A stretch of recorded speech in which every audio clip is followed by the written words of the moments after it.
Welcome, traveler. You have entered the realm of adventure. Prepare yourself for tales from beyond the dice.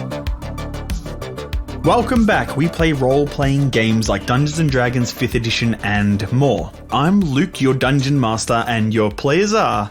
Ben, I play Cortaine, who uses his father's sword to destroy bad guys. I'm Peter, and I'm playing Spigs, and Compew with me is amazing new Lead Vulture. I'm Travis, and I play Little Moss, and he doesn't have any parents. And I'm Levi, and I play Lokag. I'm sure I've got some parents, and I just use a big hunk of concrete, whale it around. Is it a whale of concrete? In my spare time, I shape it to be more like a whale. We should use whales. That should be And did you try to ride it out to sea, but it just sinks into the bottom of the ocean? Tried it once, never again. It's like, is it called whittling when you cut pieces of wood to look like animals? That's whittling with wood, yeah, but I don't know, like chiseling with stone? Masonrying? Masonry. Yeah. But you do it with your teeth, because you're a badass. Just nibble little bits off. Nom, nom, nom. Yeah. Oh, disgusting. Someone's probably walked on that concrete with dog poop shoes. Anyway, Whoa. So, would all of you like to roll D20s? And that's not a question, it's a demand. If you all roll D20s and the lowest score recounts what happens. Moss, 8. What happened previously. Do we use hero? Moss 8? Holy smokes. Cortaine 14. That's a mouthful. Are we allowed to use hero dice on these rolls? Do you Levi got a 4. Do you really not want to discuss the last episode that much?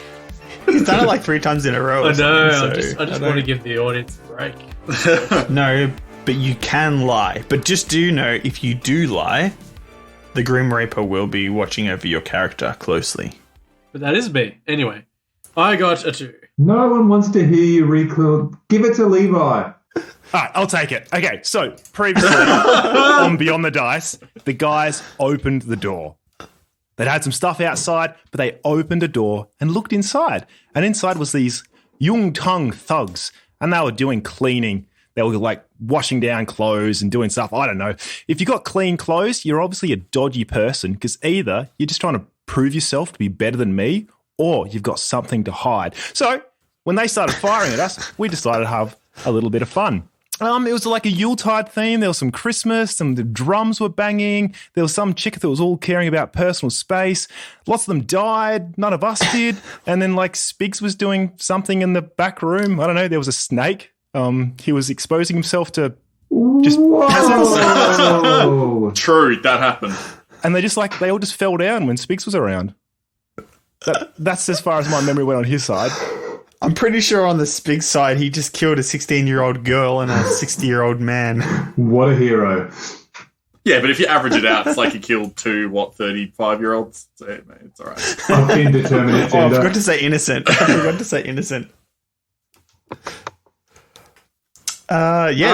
that's the real. It's technically correct. Y'all kicked in a door, started shooting at some goons, and we left the episode with Spigston killing, a goon, but also shredding through some people who worked at this dry cleaners.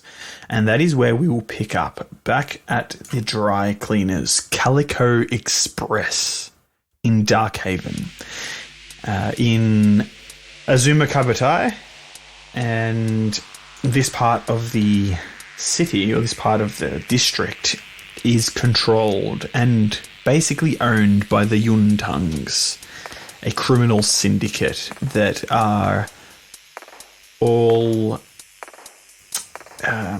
you would kind of call them elitists in a sense, or I don't want to... Yeah, I guess anybody with elven blood is accepted into their gang, but the full-blood elves are the ones that are truly honoured and can take a higher standing in the gang. That is what you had learnt earlier. So all of those goons that you had fought, the gangsters that you had fought and killed, were all of Elven blood. We are in Calico Express under the harsh white fluorescent lights.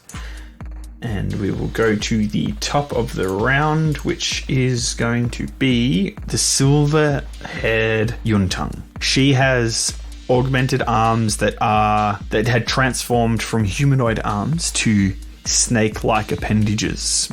Where her hands would be, there are these snapping robotic snake-like constructs. And she will strike out at Cortaine, for he is standing right next to her. I'm using my Gromsman case right now, Peter. With all my dice. And her first strike completely misses you, Cortaine. She swings that robotic snake-like appendage, striking for your face, its fangs glowing this bright neon green. And her second attack swings with her other arm. You block the first one with your sword, and the second attack will be... That's probably not going to hit. That is going to be an 18. That misses.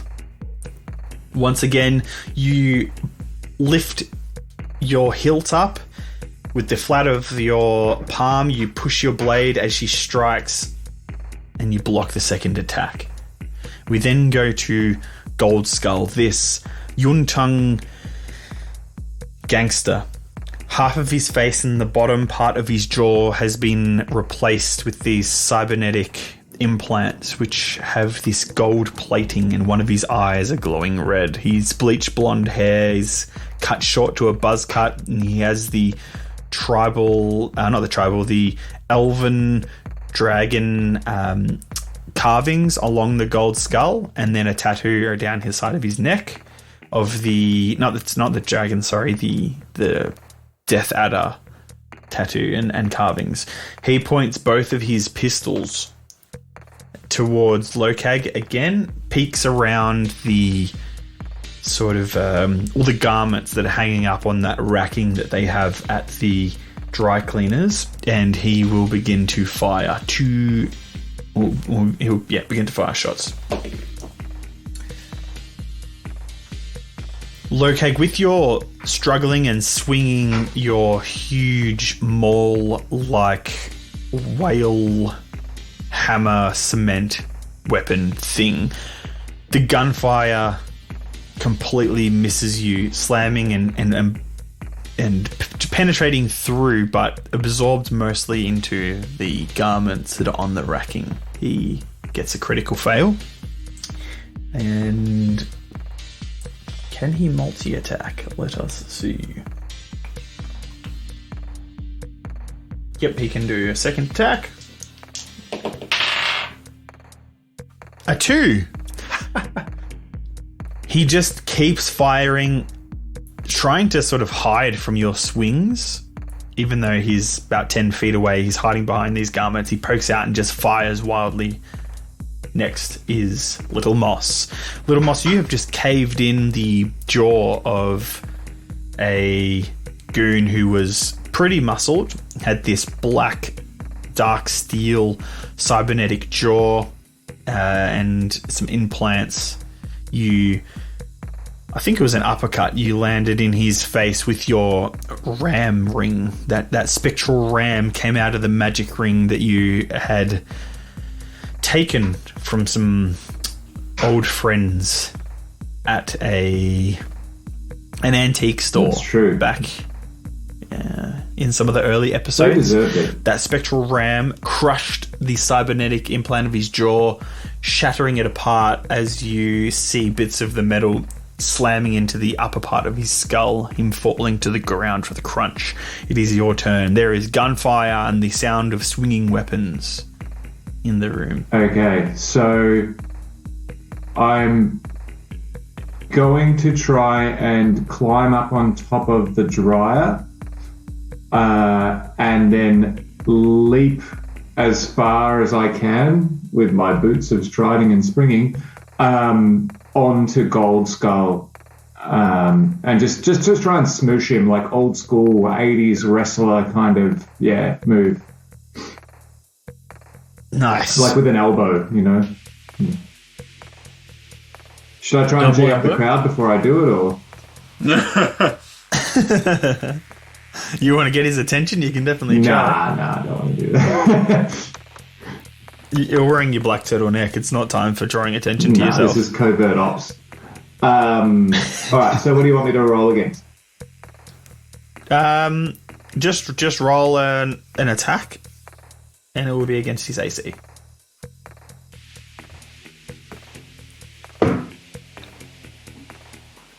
Uh, 12. 12? Yes. Okay, as you leap through the air, out of the corner of his cybernetic eye, you see the red light twitch, and he sort of dodges back as you go to get him into a flying elbow, and you miss. The crowd, you know, I try and gracefully roll out of it, and hide behind the... no, I collapsed those benches, didn't I? Those shelves? Yeah, those shelves have I'm collapsed. just exposed. Let's roll. All right. Can you do a second attack or anything like that? Or do you have to use key? Yeah, I'll do flurry of blows. Okay, that is a 16 versus AC. 16 will definitely hit. Okay, and I'll make my second attack now, or do you want me to roll damage? If it's only twice, then just roll your damage. Okay, so that's 12 damage. As I land on the ground, like I look like I've struck a pose, like I'm lying down for some kind of swimsuit edition thing, and then I use my legs to like try and kick out his legs from under him. All right. Let me just roll a d20 for me. That is a critical fail. Okay, I got a crit 20. So you as you fly through the air, you try and elbow him. It doesn't quite work out. As you're falling to the ground in your pose, your hands move in a blur and you hit points all over his body.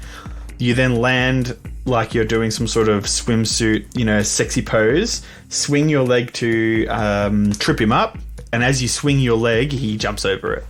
You do not trip him. Fair enough. And next will be Spigston. Alrighty. So, down at the front entrance of Calico Express Dry Cleaning, there is a gentleman with cybernetic eyes that are like the telescopic lenses of cameras, and he has two blade-like arms like that of a praying mantis. You have dispatched him with your shotgun blasts. The bench, the front counter of this business has a bunch of holes, is falling apart with these huge gashes in them from your shotgun blasts. There are two workers behind the benches, a 16-year-old girl and an old man that were working in the dry cleaners. They are deceased. Your shotgun blast saw to that. There is a woman working for the Yuntungs.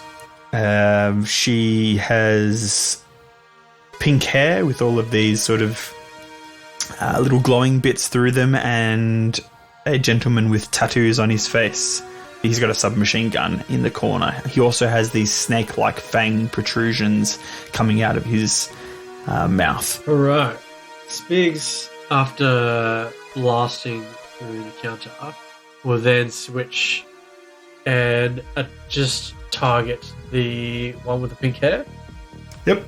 Behind the desk, so he'll shoot across through the massive holes in the counter and shoot her. Alright, that is 18 versus AC. 18 versus AC will definitely hit. Alright, so that would be 8 piercing damage plus an additional 6 lightning damage. All right.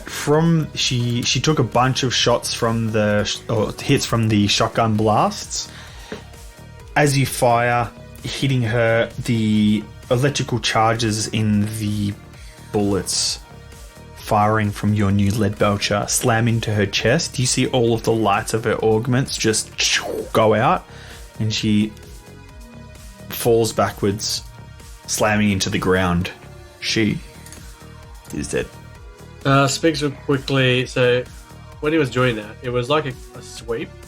So he sweeps the lead belcher, pumps a couple shots in the pink lady, then he sweeps it across and fires at the guy, at the man hiding behind the corner of the counter, the Fang. Spray and pray. Yep. All right. When you're rolling against him, because the counter isn't damaged there, Yep. You'll be rolling with disadvantage as he's got cover. Okay. Oh, you couldn't give me advantage. I just rolled a crit. The other one was a 16, so that's going to definitely hit, I think.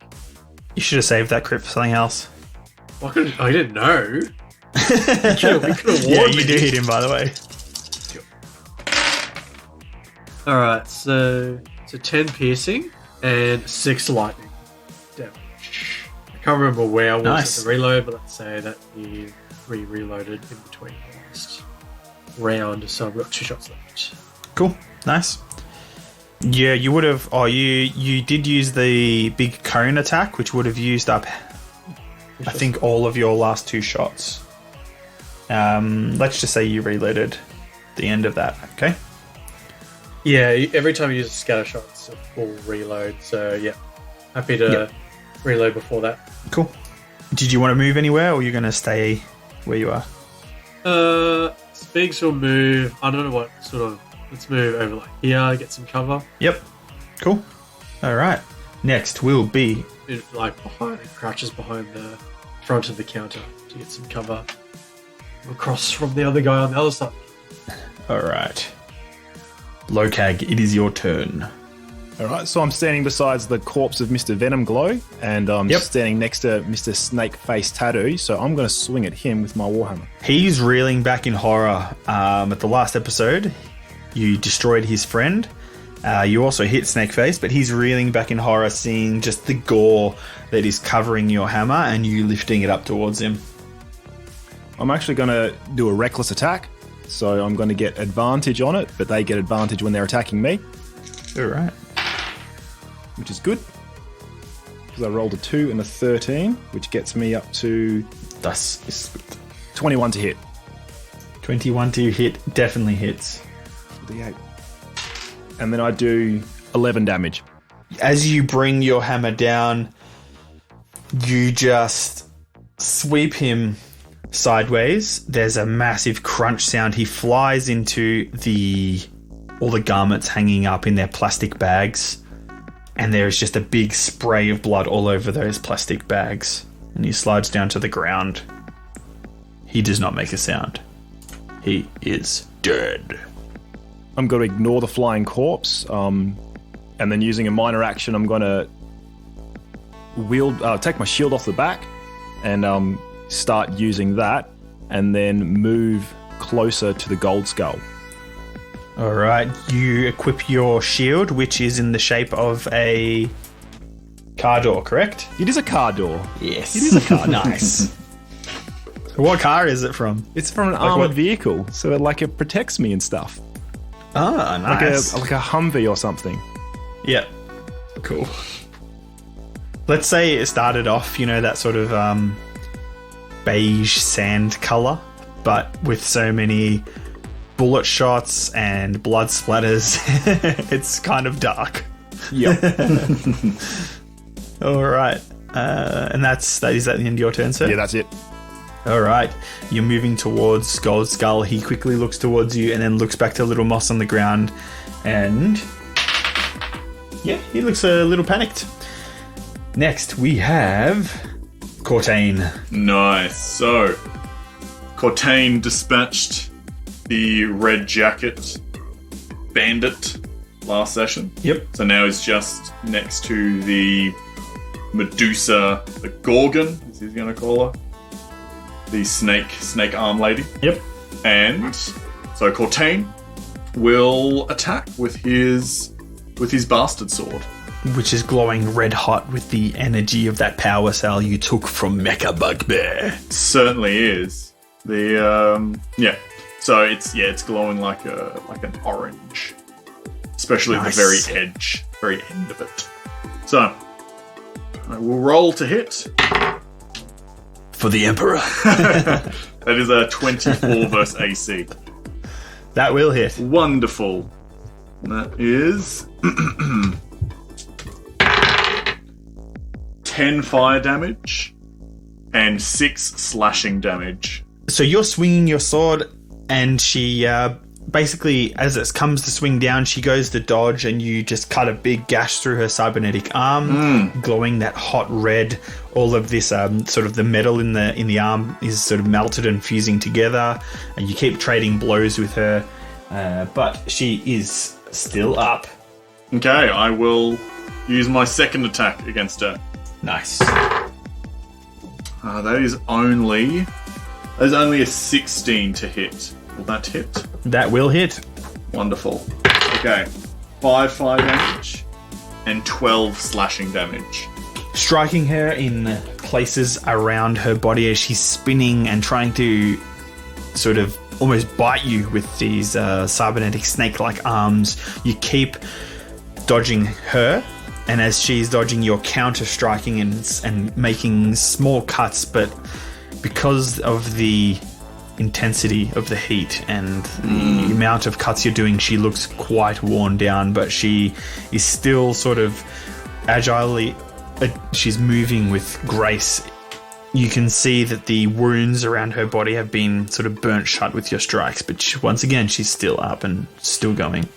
Okay, that is my turn. Okay, all the way back down to Spigs at the front of Calico Express.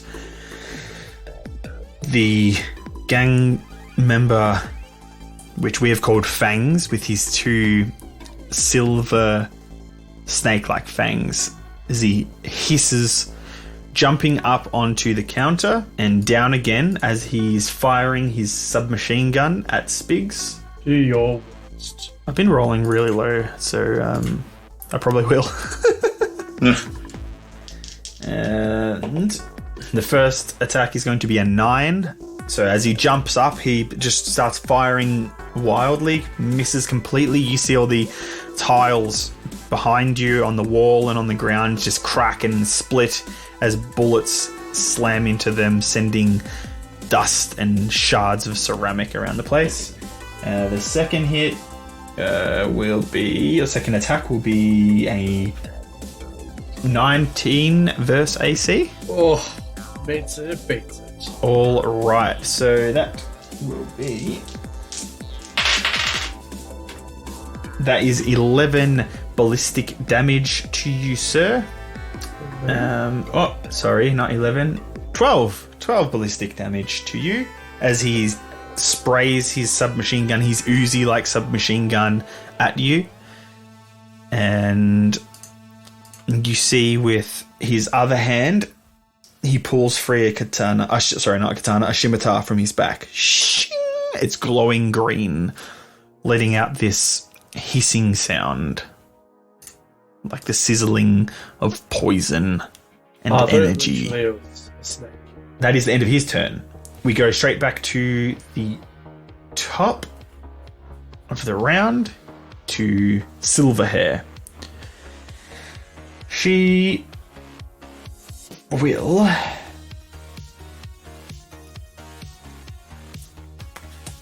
She used that, didn't she? Yes, she did. Okay. Let's see if it recharges. Yep, she's going to use it again. So in the previous episode, she let out a spray of some sort of poison from her augmented arms. So she does that again. Her left arm isn't working too well. The eyes on the hand, on the snake-like hand, have stopped glowing, but the right one, she swings it forward, sort of placing them together almost like a Kamehameha, and the 2 mouths of the snakes open up. Out of one of them sprays this green stuff.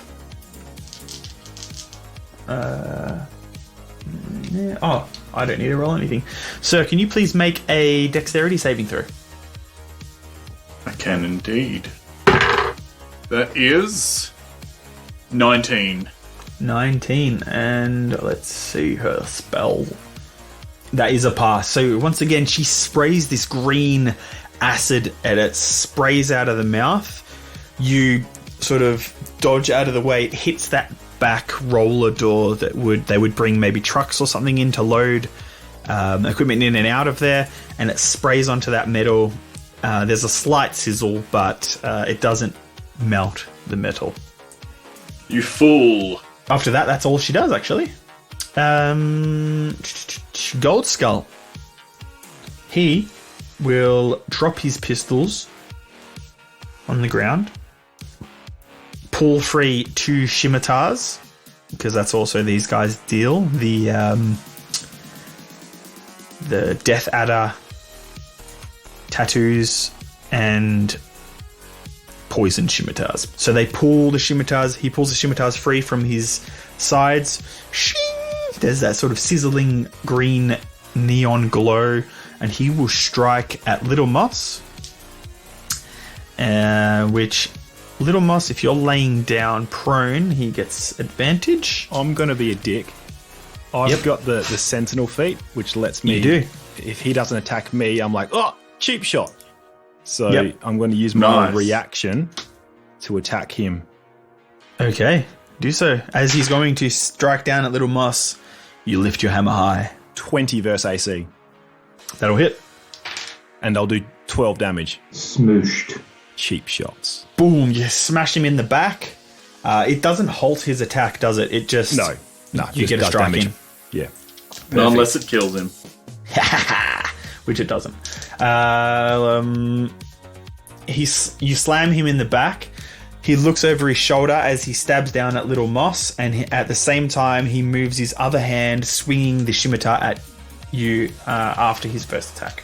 So the first is a 4, second one is a 3. I told you to be rolling shit tonight. Sorry, as he strikes down Little Moss, you roll out of the way. Continuing your sexy pose after he misses stabbing the ground, his blade bouncing off it, sending some sparks flying through the air. He then spins with his other hand, his left hand Lokag. He does like a backhand strike at you, and that's not with advantage. So it is only. I will use reckless, so he's got advantage. Oh, is it the next strike on you gets advantage, or if the person you attack recklessly attacks you, they get disadvantage? Disagree. But attack rolls against you have advantage until your next turn. Okay. Because it was a reaction, it's not your next turn, but he has advantage, which the first roll was a 2. And this... Oh, thanks for that, because I just got a crit. No, I'm sorry, you don't actually get that. He commits seppuku on you. You are dead. Isn't that... Don't you have to commit seppuku on yourself? Yeah, but it's... He learned how to do it. It's alright. He puts the sword in your hand, and then... All right. Isn't that a Mortal Kombat move where like a guy like seppukus himself, but like the sword like stabs his opponent? That is Soul Calibur and That's it. Tekken, because it has Yoshimitsu in there, and he does that. He seppukus himself, and he stabs you from behind, and if you get them, they take a ton of damage. It's awesome. Wow, you guys good are call. nerds. That's amazing. Nice. Hey, fighting games aren't nerdy, all right? They're cool. Yes, so damage. Scimitar. I love how you just tried to defend me and I got off scot-free. Now I'm getting stabbed. I thought you were talking about that comment, not that. Not the game. Like, how did you defend you? That is 10 slashing damage and 6 poison damage.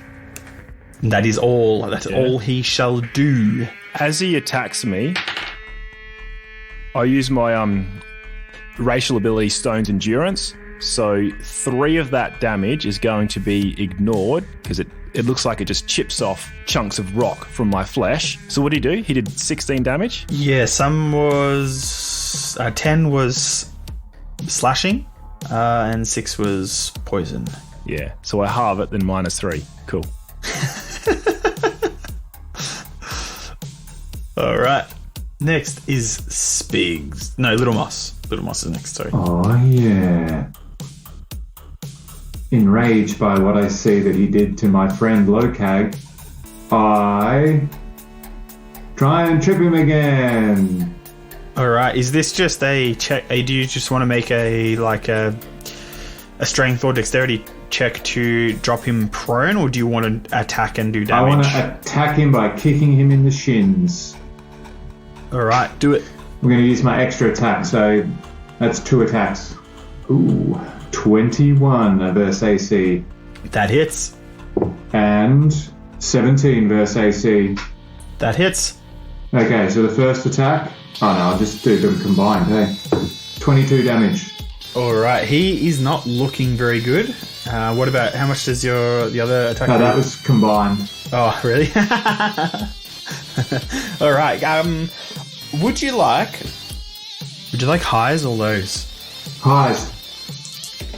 22. You do not knock him prone. Boo. As you kick with your legs like you're riding a bicycle incredibly quickly into his shins and stomach area, he hits blows, but he staggers backwards. Does not drop prone. That is a nice image. Cycling very fast into his shins. Yeah. That would hurt. Like Liu Kang, like a lazy Liu Kang. Yeah, like a lazy Liu Kang. Nerd. Hey man, fighting games aren't nerdy. Spigs, it is your turn. Alright. Spigs sees this faint member and he will open fire. He's like, why did he drop his gun? Anyway, that's the question running through Spigs' mind here. He's like, gun versus sword? He dropped one of them, and he's got a scimitar and a submachine gun in his eye. He does. Alright. But he also lost his cover, so take this as he attacks with 22 to AC. That'll hit. Alright, so that's 7 piercing and 8 lightning. First attack. Yep. Okay, and then He is not looking good. Spigs fires again. That'll be 20 versus AC. That hits. 5 piercing and 6 lightning. After you make your second shot, he's standing there for a bit holding the Uzi like submachine gun at you. He pulls the trigger, it just makes a click noise. He drops his katana. He falls to his knees, and you just see all his chest riddled with bullet holes, and he drops down face first. He is dead. Cool. So Spigs realizes he happily keeps firing at him. He's a bit crazy, and then realizes it's out of bullets. So then he loads another clip into the lead vulture. Yep. And then he will jump across the desk to the other side. Do you want me to just move or roll anything? If you want to, you can probably just move through the hole that you made in the center there. Yep. And walks a bit through the carnage. Like crappy move speed. 15 feet. How many squares is that? Each square is what, 6? 5. 5. Okay.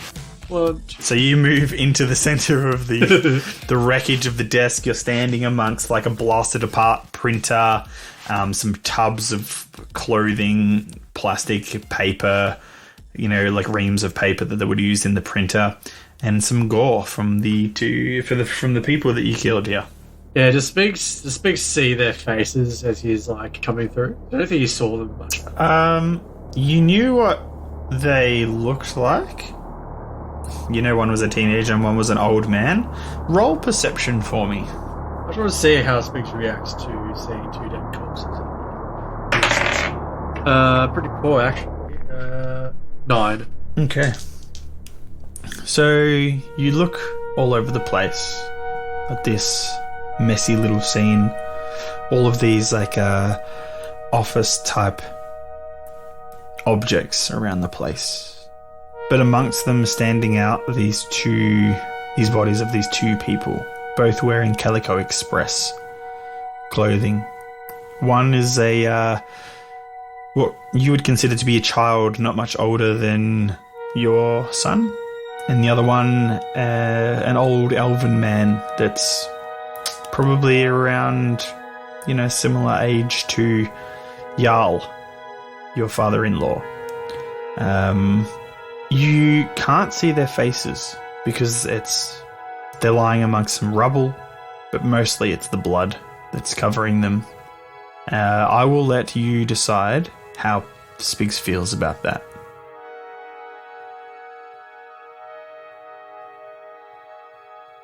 And we will move to Lokag. With my hammer in one hand, and with the blood of his colleagues, I swing a gold skull. All right. The first one's going to be a terrible 12, so it's not going to hit anything. And then I'm going to attack again, because I'm martial, and I get a 17 for the second attack. That second attack hits. The second attack will do, maths, 17 damage. Wait. 10 plus 7. The hammer yells as it flies through the air. 8 plus 7. What's that? 15. All right, 15 damage to Gold Skull, and that is directly on the mark. So how does he die? With the blood of his colleagues and the same hammer smashing through his skull, ripping off his... it connects to the top of where his gold skull is and just rips that whole chunk of augment off. So he's the top half's there, he's got no jaw anymore. So he collapses to the ground, the plates, the golden plating of his skull flying through the air, little moss, over your head. There is this slight little spatters on you as you see the inside of this gangster's head as he collapses to the ground. The red glow from the cybernetic eye that's rolling around on the ground stops and the energy fades Can from I it. try and deflect missiles and try and catch the jaw?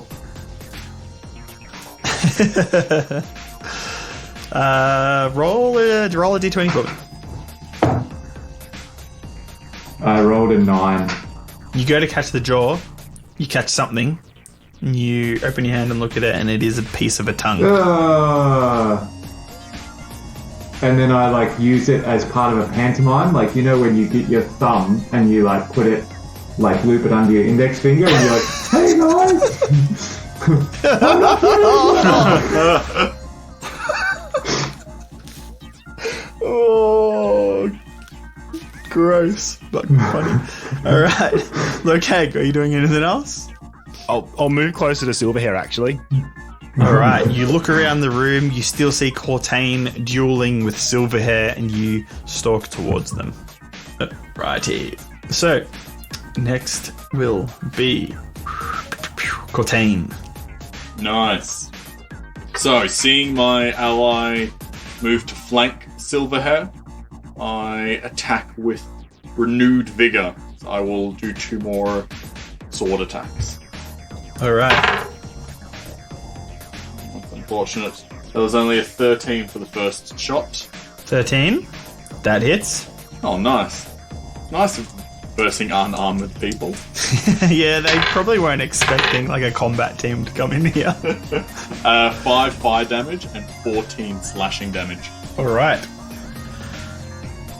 Describe what happens when you dispatch her. So I have my shield up, and Silverhair, her snake appendages are striking at me, and I'm blocking with my shield until I can kind of get a vibe about what her next attack's going to be. As her arm darts out towards me, I will retract my shield and grab the sword, grab the snake appendage, and then I will slice it off with my sword. And then, as she's reeling from that, I will underneath, cut from ground up through her, through her body. She drops to the ground, and she sort of slides apart a little bit, falling, and a big gush of blood just sprays from her in the air like a fan. Cleft. You're holding in that twain. cybernetic snake arm, and it's snapping and snapping, and then all of a sudden the green glow of its fangs and its eyes and the little sort of segments in it just fades, flashes a little bit, and goes out. I don't need to say she's dead, we all know. But the room is quiet besides the panting and the catching of breath of you and your allies. Because Spigs doesn't know really, or he's in the front of this place. Would he be next? Let's see. No. No, definitely not, because he was just before me. No, it would be Little Moss. Let's just actually, Cortaine, you still have some movement and stuff, so we'll keep going in initiative order, but you can freely move about this place. So I would say still move and action sort of thing, so that everyone has a turn at doing something in the environment. Cortaine, I yell out, Cortaine, go and sort out that security camera. It's looking at me funny. So this is the security camera on the far side of the room? Aye. Yes. I will, for my second action, I will pull out my pistol and I will shoot at the camera. All right, I will just describe the area quickly. So there's all the crates and containers and stuff around you guys. Then there are 3 tall shelves to the right. And beyond that, you can see some benches with something laying on it, but you don't exactly know what it is. That icon or that token there, you can see through the shelving it's some sort of technology on top of the bench, but you don't know what it is. So that's not a camera. Okay, so I will shoot at the camera that Little Moss is referring to, and then I will move my way. So wait, the thing he was referring to, that was actually a camera though, even though it's not the thing on the desk. Let's just say that there's a camera in the corner and you blast it. Nice. I do that. And I will move around towards that bench. So right. I haven't reached it. No. I turn off my sword and sheath it. The energy and the glow go out. You place the sword in its scabbard, and you see on this large chrome bench, this workbench, it's lots of scratches and stuff all over it. Looks heavily used. That there is what looks like the fragments and pieces of some type of technology. And it seems like there are lots of cables running out of it and into a computer on the opposite side, on another bench against the wall. Guys, I think this might be the drone that went down. Huh. All right. Next my turn. will be Little Moss. Can I go play with the drone? All right. You can make your way over there. How far can I get? I think I've got You probably 40 feet, I think. Let's just say that you can. I'll let you guys move to whatever area you want to move to. I'm not going to make you count out feet, so let's just say that you go over there. Yeah. One of Spigs' friends should talk to Spigs. I'm not his friend. Oh, there you go. We missed the opportunity. Cortaine, that was you? I'm more of a friend of Gleam. So, yeah, I'm not going to do that. I just want to play with the drone. Can I turn it on? So you see this large painted black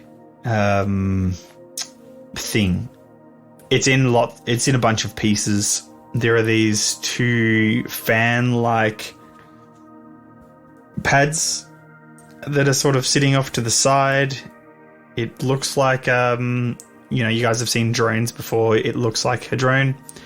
But there are cables running out of it into the inner workings, out of it into a PC of some sort with this sort of large screen and keyboard. Are the files inside the computer? I need to get The drone. I need the black box. Is it in the drone? Can I just rip the drone apart to find the black box, or is the drone the black box itself? Roll an intelligence check for me. This isn't going to go well. Yep. I rolled an 8. From your history, your background, you've never worked on drones. The only time you've really seen them is when they're flying around the city or when you've had to fight them in the bookies. Fight them in the bookies? Yeah, you guys fought them. Oh, yeah, those drones. So, Oh, that did not go well.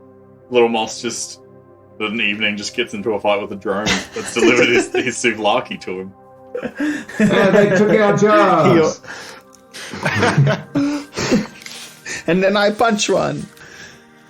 So you look around into the shell, the corpse of this drone.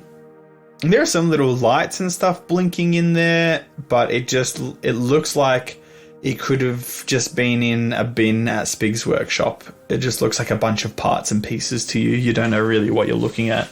Can I ask? Maybe we need I Spigs. message Spigs and say, "Hey, Spigs, I think I found the drone. How do I get to the black box?" As he's just mowing down children. Yeah, I don't know what he's doing. No, I know we don't, but that's just the image that we have there. All right, it is now Spigs' turn. Did he hear my question? You were at the front of Calico Express. He hears your question. You can respond for free. It doesn't cost you anything. Spigs doesn't observe the message.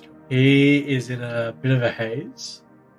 He's backed into the back of the corner of part of the front bench and looking down at the two. I think this is the first time he's really had civilian casualties occur under his own hand. Well, his robotic hand, we'll say. Zing. He thinks he's just walked into his own shop and he sees the body of Gleam and Nicholas' father. Oh no, he's gone. And he's just looking down at his robot hand to the lead bowl tray and then going, can't believing he's just murdered these two. Is there blood in it that you're trying to wash out like in Macbeth? It just won't come out, Peter. He can't detach the gun from his hand. Like it's just not, like he can't even get rid of it. So the hand is just gripped onto the gun that tight. Yeah, he's in like full shell shock mode. All right, you guys call out to Spigs a few times and he's not responding.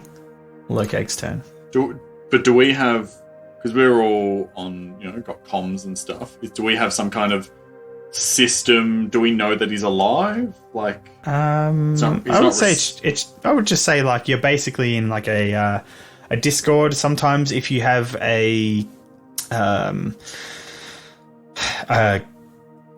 mercenary contractor, they will have other software networks that you connect into that will give you stuff like GPS location, team tracking, where it'll show you in augmented reality where your teammate is in relation to GPS and how far they are from you and all that sort of stuff. But this is kind of your own mission. Ultra Die hasn't given you anything like that. Like there's nobody in the back end of this mission. It's just you guys. So you've got just basic communication with each other. But if one of us were to die, we would drop out of that chat channel, wouldn't we? It depends on how it works, I guess. Yeah, like it's not. I doubt that like a mobile phone is connected to your central nervous system. So no. Yeah, that would be my dying wish would be to leave the chat. Farewell, friend. Yeah, it says has left the chat forever. Yeah. Yeah. Bum, bum, bum. I'm just an attention seeker. You do not know if he's... You just turn it on and off so we think you died and we rush to your side. Be just eating cereal. He's always eating cereal, this bloody moss. You do not know if he's dead or alive, but it is Lokag's turn. All right, so I took 2/3 of my health in that battle. I'm going to use a perception check to either see if any like just gradually. See if there's anything that I could see that would heal me, or if that takes too long, I'm just going to look to the heaviest thing that I can lift up. So so that's my perception check, and I rolled a 14 to do those two things. Okay, so you see a bunch of potential rags around the place that you could cover your wounds with. And right next to you, there is a huge crate that's probably about 5 foot tall. It's massive. It's a big metal crate. I pick the crate up. All right. So a strength check, and I got Strength check. 22. You lift it. Your veins are popping. You guys just hear a smaller crate fall off the top of it. As you look over, you see Lokag just lifting this huge steel crate in the air. And I just yeet it at the door. At the roller door? Yeah. The big door. The one for the trucks? Yeah, roller door, yeah, cool. There's a huge crash and the roller door is dented, pushed in. You can sort of see a gap at the bottom. It's pulled up as the crate has slammed into it, and you can see out into the street a little. That's it. That's what I do. I'll pant. Right. Cortaine. I call out to Little Moss again. Yo. Little Moss. Sorry, Spigs. My bad. Never mind. Sorry. bad. Wrong. New phone. Sorry, I was interested. Little Spigs. Spigs, can you hear us? Come on, man. Shit, There's a lot of improv let's says grab you have this. to say yes. let's just grab this and get out the front. Let's see if Spigs is okay. I grab the drone and I stuff it in my bum bag. I will just grab the computer and all the cables connected to the drone. All right, you're going to grab the computer, all the cables connected. Now, the drone's, it's like a decent sized one. It's not like the small ones that you fought in the bookies. It's like a surveillance drone, so it's probably like 3 feet long and about 2 feet wide. And it's in pieces. So you can definitely find like a bag or a box or something around that you can put it in, but you would all have to collect parts if you wanted to take it. Cortaine, the computer, you see a screen, but you're not quite sure where the actual computer is. So you'll have to roll some checks for that, like an investigation or perception or something. Yeah, I'll roll a. None of them are good options, but I'll give it a go. I'll roll a perception 7. You see the screen, and you're like, the computer's probably in there. I grab the screen, and I put it in a box. All right, you grab just a sort of a plastic crate, and you put the computer, you unplug the screen, you put it in the crate. Okay, and I say, Little Moss this time, not Spigs. Look for any bits and pieces of the drone that have been disconnected. We need to take it all. Take everything we can find. Okay. I grab that box to my left if I'm facing the drone, and I put the pieces of it in there, and then I put it on my head and carry it like I'm taking fruit to market. All right. You grab all the pieces, you start putting it in there, you disconnect the cables, you follow some of the cables, and they're plugged into some sockets in the wall. I yank them good. All right. You yank out the cables, and you stuff them in the box. And then I fall in line with Cortaine and I wait to see what happens next. All right. Spigs, it is your turn. Why don't I look? What do you think would be a roll wisdom to try and break free of this haze?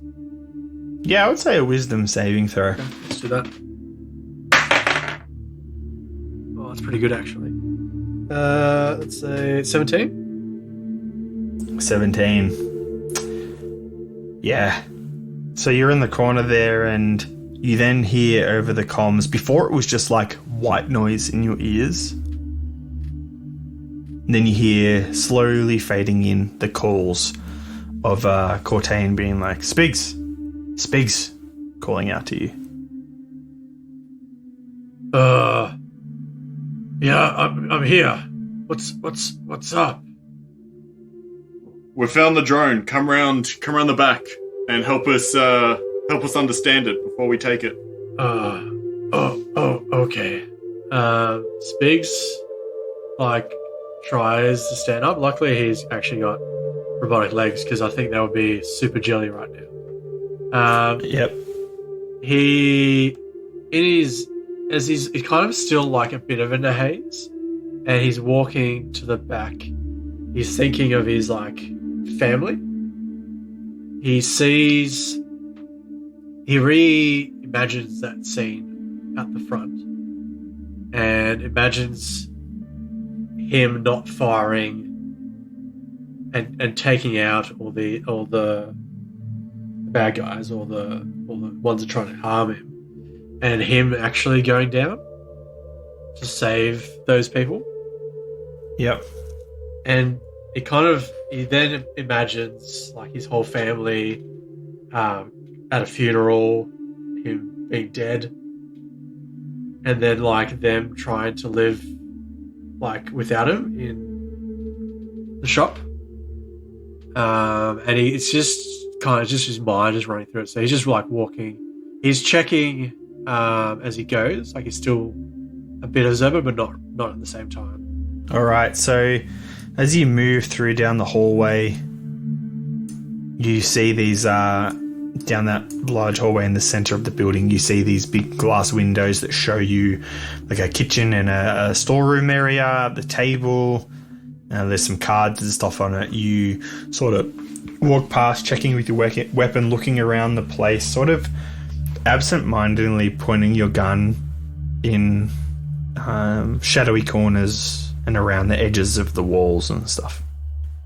You're constantly playing these scenes in your mind of definitely what could have happened.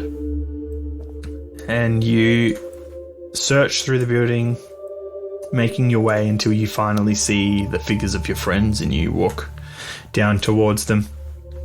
Spigs rocks up, and it doesn't really look at Cortaine. He's just got his hand is still locked into the gun, so he's just dangling his arm down when he approaches. He sort of just slowly walks up, doesn't say anything. Do we notice him walking up to us? Do we notice? Yeah, you see him there. His armor and his face have little specks of blood on it. He's walking up to you, or towards you guys. Looks like you ran into a bit of trouble out the front. Yeah, I guess. What do you need? We think we've got the drone right here. Can you just tell us if it's the right one and if we've got all the pieces? I will roll a perception check to see if I notice Spigs is, he's sad, he's depression. An insight? Insight. Yes, that is a 6. I just think he, He's great. He might be missing his dog. Yeah, and kind of maybe from what he said, I guess I ran into some trouble. Maybe you think he missed that. You think he thinks he missed out on the fun. Yeah. Oh, and I just say, it's okay, Spigs. I can obviously see Spigs, he's right near me. Hey dude, does this have the black box in it? We need the black box. Spigs looks up to Little Boss. His eyes a bit hazy, and he looks over to what he's pointing at. Yeah, guess so. What do you mean you guess so? Is it the black box or isn't it? Spigs tries. What about intel check, Luke? Yeah. Well, you could probably roll intel or a mechanics check. Mechanics was, what did we convert? Survival. Alright. 17. Alright, even in your guilt and depression, your sadness, you look down at the crate and you sort of move through the pieces and parts. You see the the core of the machine, the computer system part of it, motherboard, and you do not see the hard drive or the black box, which also stores the data. They've both been removed. Just roll a perception check for me. That'd probably be 18. 18. You see the cables, they're data cables, and you look across to the wall, you look across to Cortaine's crate, plastic crate with the monitor in there, the computer screen. You can put together that they unplugged the computer screen. You see the ports on the wall, the same connectors, the data connectors that would be connected from these cables to the drone to the wall. Roll an investigation check for me. 15. 15. You see that there was a screen there and the keyboard and stuff, and then the ports in the wall suggest to you that somewhere else in this building is a networked computer that they were using the peripherals, so the monitor and the keyboard and mouse and stuff here to connect to, but it isn't directly in this room. It's probably somewhere else. And we will jump to Lokag. So you're there, sir, wounded. You've just thrown that crate, probably feeling maybe a little bit better just from throwing it, mentally better. You're panting. You've got a little bit of blood loss. And I'm shrinking. You're shrinking. Shrinking. The colour is going out of my tattoos, and I'm getting smaller. Do any of us notice this? You can't see me. That's how small he is. He's shrunk to the size of an insect. He's not like Ant-Man or anything. Like Honey, I Shrunk the Because Kids. when he raged up, you guys, I don't know if you remember from last episode, he physically got more bulkier and his veins popped and he got, visually bigger. Now he's shrunk down to his normal size. Yeah, I'm going to pick up huge size. I'm going to pick up my weapons and put them on my back and go, "Hey boys, what's your cleanup procedure? Do we leave these guys where they lie? Do we loot through their pockets? Do we pile them up and burn them? What do you want to do?" And then I start walking over to the guys. You make your way over there. That implies method, doesn't it? Gosh, I've never actually thought about what we do with the no, bodies. never. Well, from so far, you guys have just left them behind. We should really loot them. Yeah, right. I'll get on that. You got your job done over there? Yeah, we're just computer stuff. You wouldn't understand. Yeah, no, fair enough. All right. Well, then Lokag will start looting through their pockets. Start Here I go looting systematically again. stealing from them. They don't need it. All right. While you're searching through all the, I'll say you go through and you search the closest bodies to you. So silver hair, gold skull.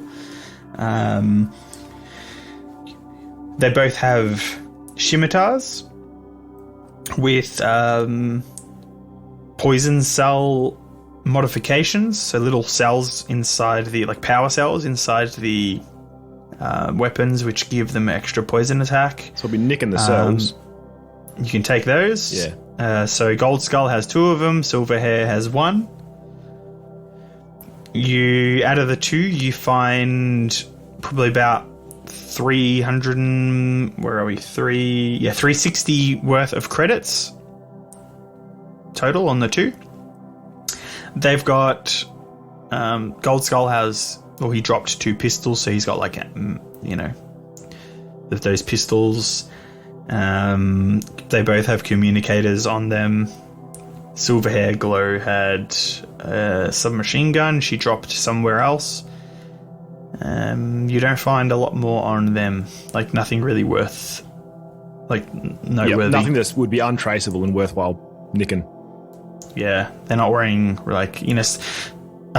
Gold Skull is wearing a necklace, a chain. I don't know if you care about that, but that's about it. Well, I will now that you've said it. Okay. Oh wait, who was that? Gold Skull. Yeah, Gold Skull. Did Silverhair Glow? Did she have anything fancy on her? Snake chick. Fancy? Not really. Nope. Nothing of note. Just some credits. 60 credits. She's not holding like diamonds or any cool shit. Cool. I drag the bodies over kind of respectfully to a central location around the boxes, and then I reckon that'll take me some time. Yep. We will cut to Cortaine. So Spigs, have we got everything? It's just an empty shell. There's some other computer somewhere. But what do you mean? We're here for a drone, not a computer. Isn't this the drone? Yeah, but all the data's gone from it. Oh, and it's on this other computer. Yeah. How do we find this other computer?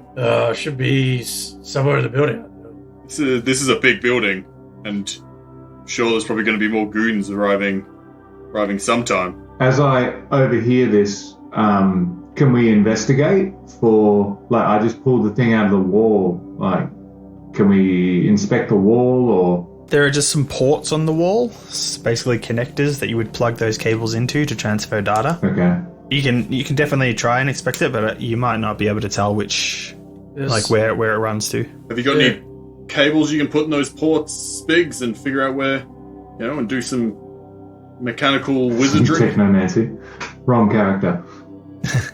There was these other rooms where I walked past. Could be there. Okay, show us these rooms. Let's go. All right, the three of you take the equipment and walk down towards the front area. Lokag, you going with them? Sure. Yep. If my job's done, I'll follow. Oh, you can keep looting if you want. Oh, I'll finish looting. As you guys are walking down there, Lokag, if you loot all the bodies, you find another 1, 2, 3, 4, 5 poison power cells. There are 1d6 poison power cells. They can probably fetch you some good cred on the market. They've got various guns and stuff like that. Venom Glow, you find you could call it like a medallion. It's made of silver. It is shaped like a death viper, a death adder. In its mouth, where the eyeball of their tattoo is, there is like a gold, like a silver rimmed sort of circle, and in the center there is just this green glass. It's on like a chain. He's just got it in his pocket. It's now in my pocket. You also find... Did I say how much worth of credits you find? No, you didn't. I got some. But... You find all up out of the rest of the goons that you've got laying around, you find another 600 creds. So my math says that's 1,000 of all of them. Yep, cool. All right. You make your way down towards there as they are searching through the place. Where did you guys want to look? That black room, that looks pretty ominous. So, you notice that there is a door on the back of that room.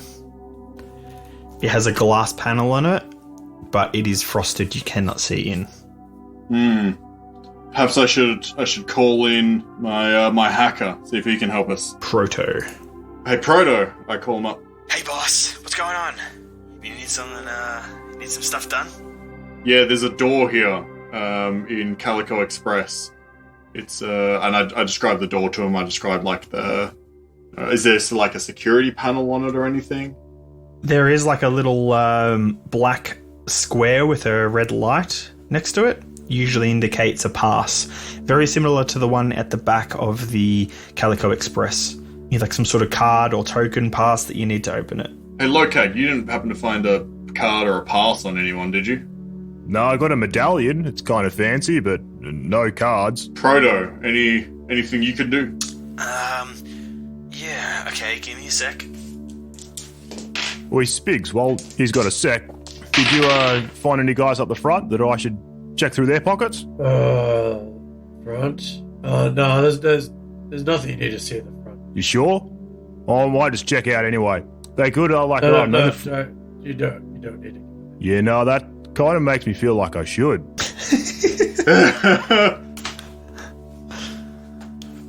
So,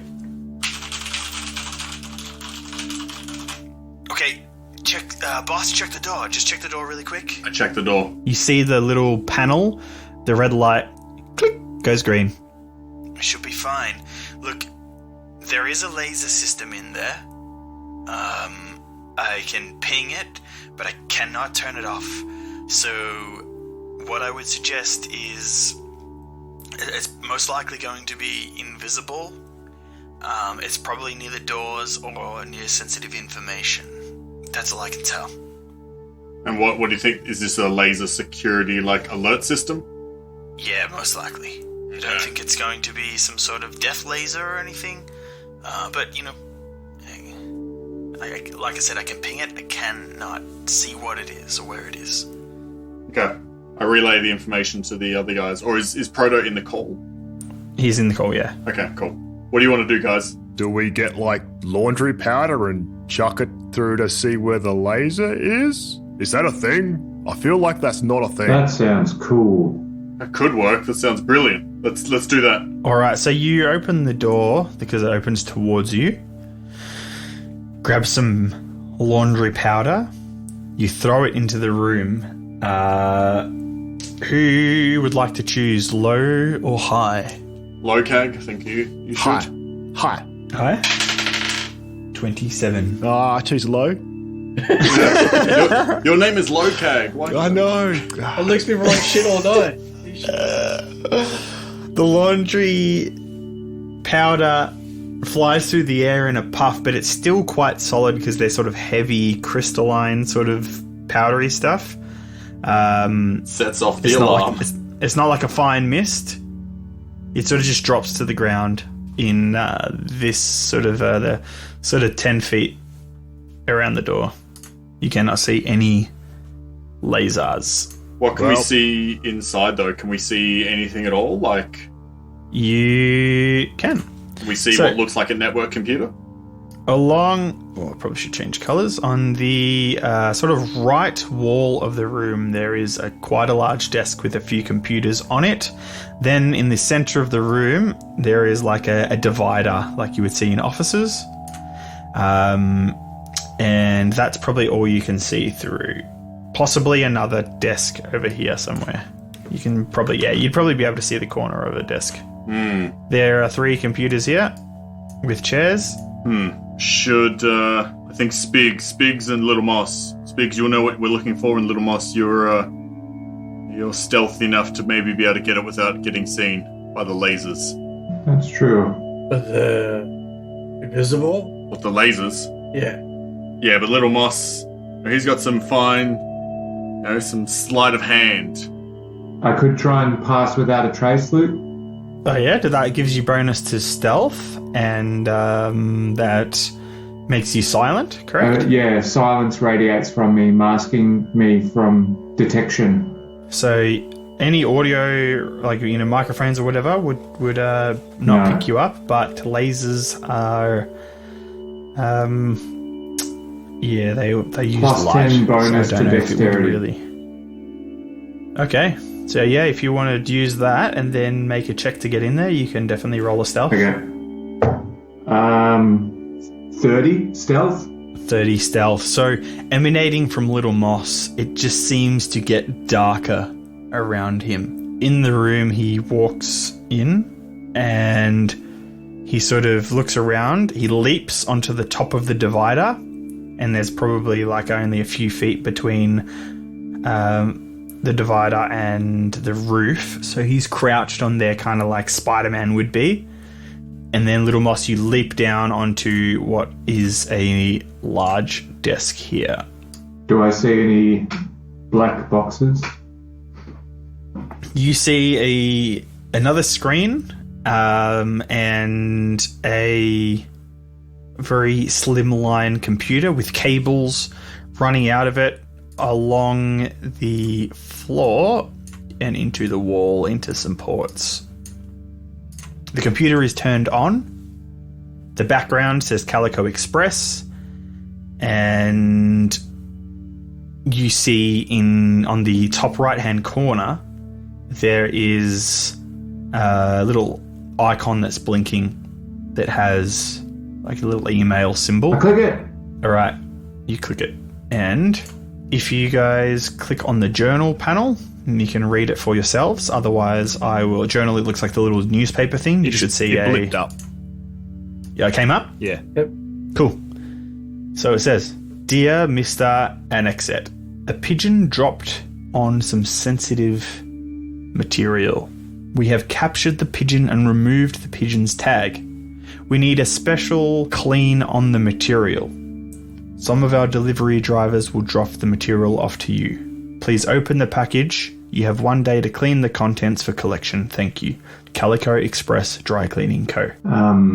That has nothing to do with what we want. Boys, I whisper into the comms. I think it might be in the truck. What might be in the truck? It's a metaphor, man. Like, the black box is in the cleaning stuff in the van. That's what they were loading before we got here. Hey, boss, can I just interject really quick? Sure, Proto. Okay, since you're there, can you, Little Moss, I'm gonna need you to do something for me. If you click... Actually, can you open up a feed? Do your glasses have, any cameras on them? Yeah. Okay, You open up a feed and connect it to the call.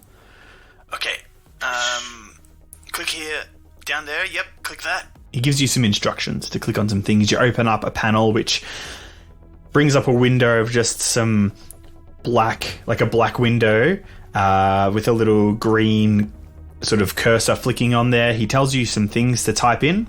I do that. He connects remotely to the computer. You see this little ghost icon appear up on the where it says user, this little ghost icon. The cursor on the screen starts to move around. He starts to type in this window, all of this code, and he basically attempts to track where this email was sent to the IP address. Okay, two things, boss. As you guys saw, and you would know that there are cameras inside and outside the building. It's all being recorded. So in this computer here in the building, there is the digital video format of everything that's happened here tonight. Everything has been caught on camera for the last 2 days, and then it recycles. So they would take out the drive and store it somewhere else. So you're going to need to take that drive out. I do not believe it's being backed up. This should be the backup location. I can see that those 3 other computers are work computers. They do not have anything stored on there. It is literally just to send emails and received emails and orders and stuff like that.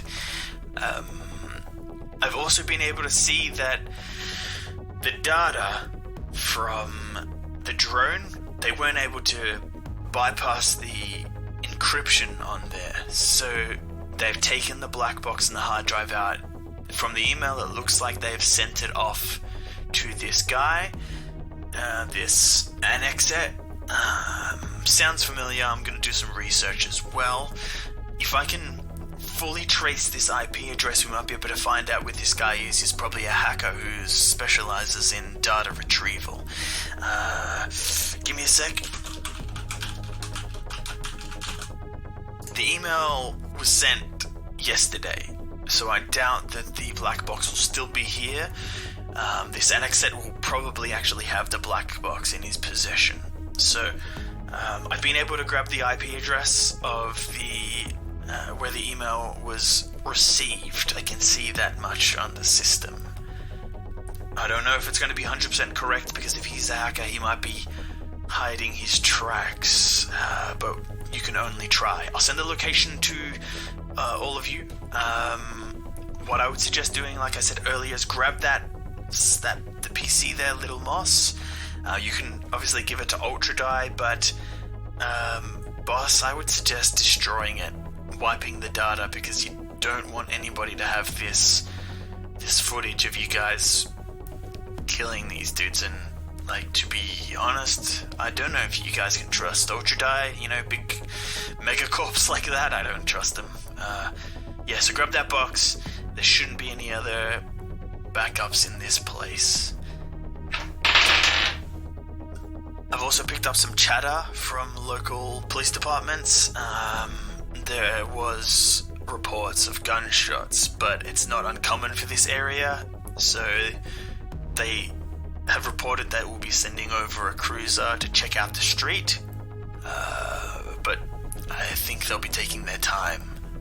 Depends if you want to spend any more time there or if you want to get out ASAP. Just be careful, guys. If you need anything else, you can get in touch with me. I'm going to see if this IP address and this location I'm going to send you is legit, or if it's just some sort of false breadcrumb. Thank you, Proto. Do I need to stealth my way back out of the room? You can certainly try. Or you can walk out. It's up to you. I'm going to stealth back out for 27. 27. All right. You leap across to the side wall onto a water cooler. I grabbed the computer, by the way, under my arm.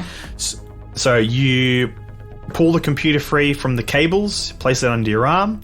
You jump onto a water cooler, then down onto the floor and swing through the doorway out into the sort of main area. Cool. So the computer was all that we needed to grab from what Proto was saying? They should just be. He just suggested grab the computer. You have the drone and a screen. You have a free you have a monitor to take home if you want. Nice. Do you want to do anything else? Can Spigs grab the computer from Little Boss? Yeah, you can. You can try. Hey, just give me that computer, Little Boss. Sure thing. Let's just destroy it. And then Spigs throws it on the ground and just crushes it under one of his legs. All right, roll a strength check with advantage for me. Strength. Oh, no, strength. 14.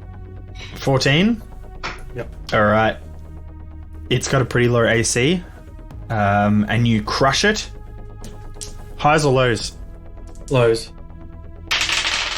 57. Oh, come on. First time. It's a pretty, I know. It's got a pretty strong casing. You smash it and you crush. You dent it in a little bit, but it's not that damaged. Appreciate the enthusiasm, Spigs, but looks like we're going to need something a bit stronger to destroy it. Like anyone else. Steve smacks back and goes, Lokag. I'll just wail at it with my hammer. So 18 on a strength check. That'll hit. Highs or lows? Lows. 64. Oh! Nintendo. Roll your damage on it. Let's see if you can kill it. Oh, it's an attack. Yeah, no, I know what I'm talking about. So 14. All right, cool. You slam the big cement slab on the end of the pole. Your hammer, you slam it, boom, right in the center of this hard drive of this computer. It caves in and cracks. You break through the case. You guys hear like a little sparking sound as it fizzles. You look down and the thing looks like it's almost being smashed in half. Does it look like does it look like anyone could retrieve anything from it? It looks Make an investigation or perception. Or let's just chuck it in one of them microwave things, the big ovens or whatever. Yeah, let's just burn it or something. Also, you reckon they'd notice if I took these pair of jeans? Like, I've been rifling through these clothes and these ones look my size. Take it. All right, you guys pick up the hard drive, and you guys going to burn it? You're going to put it in a washing machine? What's the deal? Yeah, do they have one of these giant industrial-sized microwaves for, I don't know, microwaving pants? Yeah, there's a big microwaver there in the corner. You Wait, is that actually a thing? throw them at... Yeah, is that actually... Yeah, it is, yeah. You throw in the hard drive, this smashed up hard drive, and you put it on. You press the button, and it begins to spark and flash, and there's like little lightning strikes in there emitting from the actual hard drive. And then there's a pop and explosion. The inside of the where the glass that you see into this large microwave is covered in just black. The microwave then starts to burn and catch on fire, and the power goes out. Then all the fluorescent lights flicker and come back on. Okay, do we reckon that was enough? Let's get out of here. Before the cops get here. You guys got that drone thing, right? Yep, I got it under my arm. You pick up the drone, or actually Little Moss is still holding the drone box. You've destroyed the computer. Lokag has his genes. You'll make your way out the back or the front? Out the back. Front. You make... Oh, no. You make your way out the back of Calico Express into the alleyway outside. You see the cars. There's a hover car down the road. The big truck sitting here. You make your way down this alleyways and out into the darkness, heading towards your vehicles, and then towards the location that Proto has sent to your heads-up display. And that is where we will leave this episode.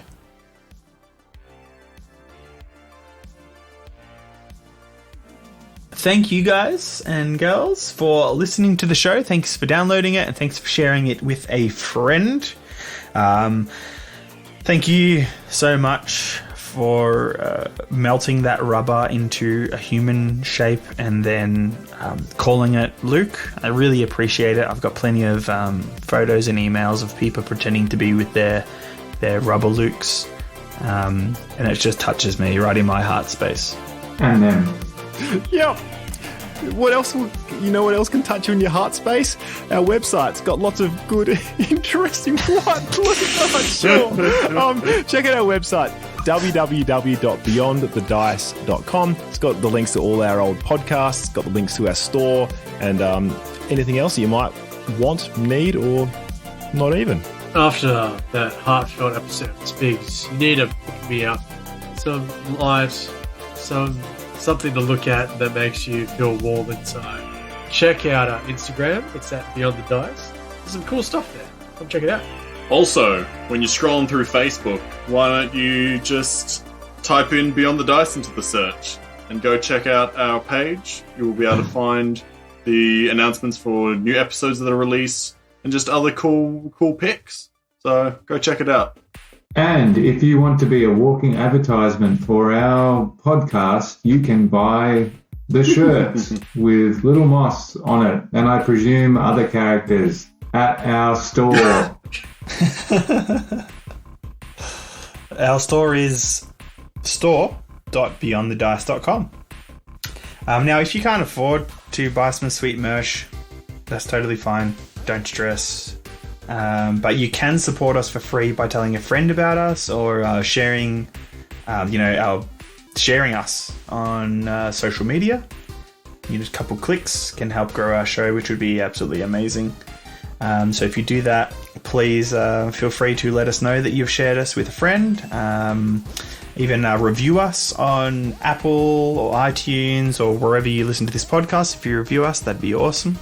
I would like to, when we get some more reviews, I want to read them out and thank you guys for supporting us and reviewing the show, because reviewing really does help. So if you can do that, that would be absolutely amazing. Guys and everyone listening, please be safe, take care of yourselves in these wild times, and have some fun in this strange cyberpunk future that is becoming of our world. Goodbye. Night, guys. Catch up. See you, everyone. Next time. Gadget. Next time. Oh, good you, Gadget.